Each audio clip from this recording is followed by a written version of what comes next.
E aí, pessoal, nossa filmagem de hoje vai ser uma entrevista com um estudante aqui de mestrado da URGS, Alexandre Teles, que vai falar de Schopenhauer. Boa noite. E na modernidade, o filósofo Kant vai destruir a possibilidade de se fazer uma metafísica, de se pensar numa ciência que abranja o além com uma autoridade, com uma segurança, né? E depois disso, Schopenhauer vai tentar novamente, né, fazer uma metafísica, tentar descobrir o que há no além com uma autoridade. Eu gostaria que o nosso convidado, Alexandre Teles, definisse assim, rapidamente para o pessoal que acompanha nosso blog, nosso programa, o que é metafísica, o que é essa possibilidade de além. Teles, por favor. Bom, de Platão a Kant se fez metafísica. E o papel da metafísica sempre foi fundamentar a ciência.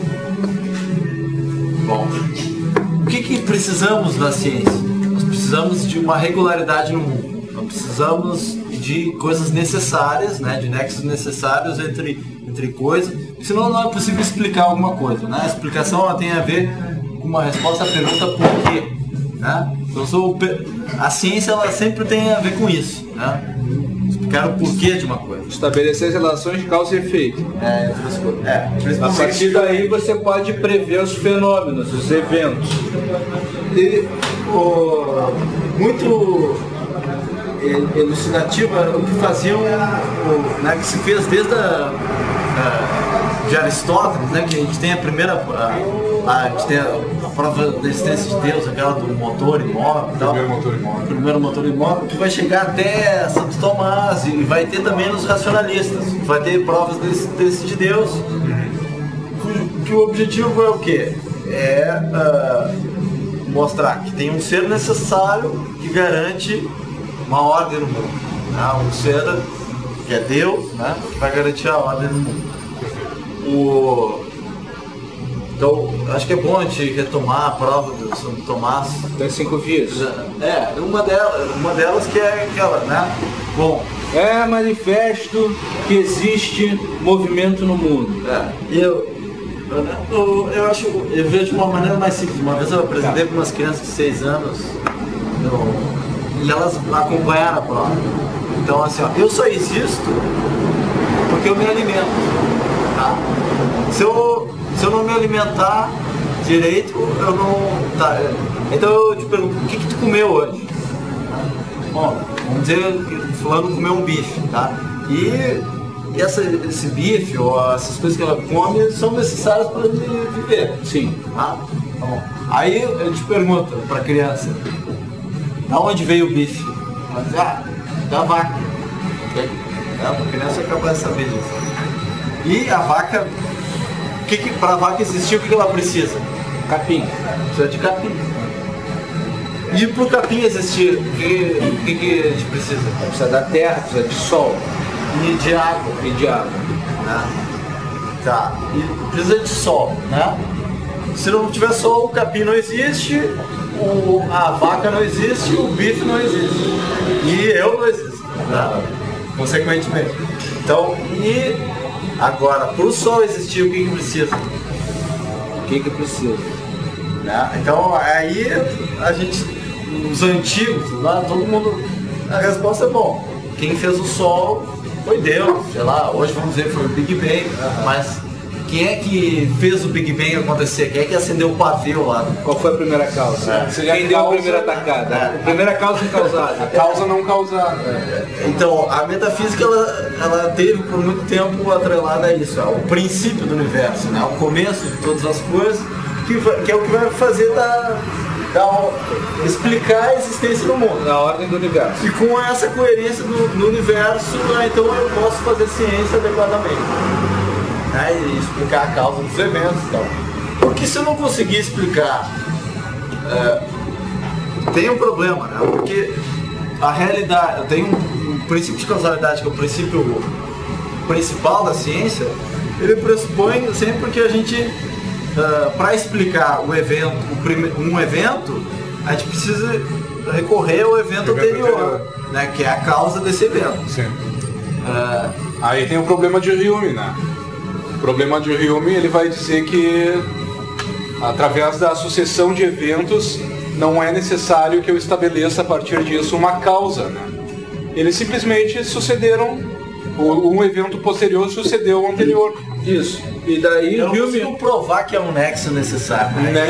O Hume vai dizer que não há um nexo. Isso aí, por tu estares acostumado a ver, por exemplo, todo dia o sol nascer, então tu é levado a acreditar que no outro dia o sol vai nascer, tá ligado? É pelo hábito, né? Uma coisa que ele chama, e depois para as causas e efeitos, que ele chama de conjunção constante. É o hábito, né? É o hábito. É o hábito. Se você dá uma tacada. O que ele faz? Ele destrói o pilar da ciência moderna, que era o princípio de causalidade, que ele ia ser utilizado para todas essas provas da existência de Deus que a gente estava falando. E ele é fundamental para a ciência e para a metafísica da época. Então ele vai ali e destrói.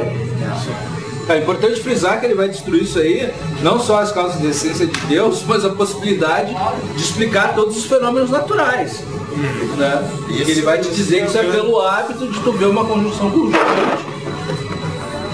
E daí tu é levado a deduzir, inferir, né, que os fenômenos vão se repetir. Então a ideia de uma conexão necessária entre eventos some. Uma conexão causal. Então tudo que a ciência precisava, né, para explicar o mundo está suspenso.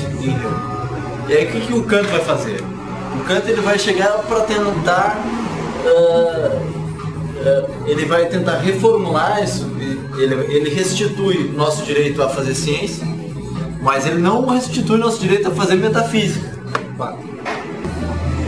Tu disseste que a metafísica de Schopenhauer ainda se adequa à crítica do Kant, não é? E a metafísica de Hegel não. O que eu estou dizendo é o seguinte, que a metafísica de Schopenhauer, ela se adequa a exigências da filosofia de Kant, né? Mas ela rompe com uma. Isso quer dizer que o Schopenhauer ele faz um drible bonito filosófico, pode-se dizer. Vamos dizer assim, enquanto o Hegel ele vai lá continuar fazendo filosofia do absoluto, como os anteriores a Kant, Schopenhauer não. Vai fazer uma metafísica imanente. Uma metafísica que ainda se encaixa à limitação epistêmica de Kant. Exato. Perfeito. Mas o importante é que a metafísica de Schopenhauer ela rompe com uma tese kantiana que está nos prolegômenos a toda a metafísica futura. A tese do parágrafo 1 dos prolegômenos, né? A tese do parágrafo 1 dos prolegômenos da metafísica, a toda a metafísica futura, que é a seguinte: a metafísica diz respeito ao conhecimento a priori. Sempre, né? Tem que ser buscado em juízos a priori.